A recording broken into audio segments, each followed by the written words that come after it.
Have you ever felt like a part of you was missing? Imagine finding out that missing piece was a person you never knew existed. This is the incredible, true story of three identical brothers. In 1961, three baby boys, all born on the same day, were given up for adoption through the same agency. They were separated and placed into three different families, with no one being told the boys were actually triplets. The families had no idea their adopted son had two identical brothers. Fast forward 19 years to 1980.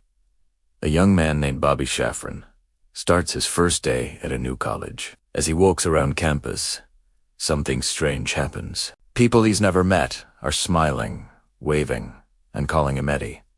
He's completely confused. He even gets kisses from girls who think he's this Eddie guy. The mystery is solved when Bobby finally meets Eddie. They stare at each other, realizing they're looking at a mirror image. They had the same birthday, the same mannerisms, and were both adopted. The papers went wild with the story of the long-lost twins.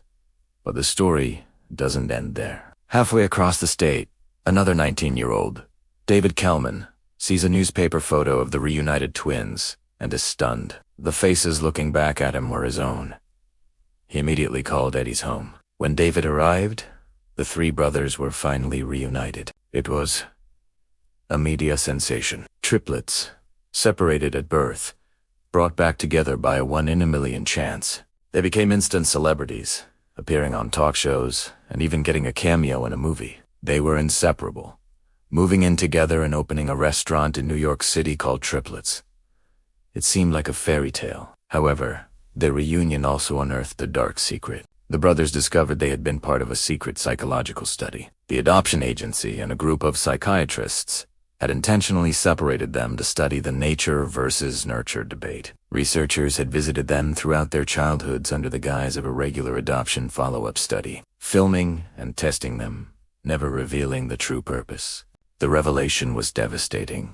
The brothers felt like lab rats, their lives manipulated for science. The study caused them immense pain and raised profound ethical questions that are still debated today. Their story is a powerful reminder of the unbreakable bonds of family and a chilling example of scientific ambition gone too far. What do you think about this experiment? Let me know in the comments below. Thanks for watching, and don't forget to subscribe for more incredible true stories.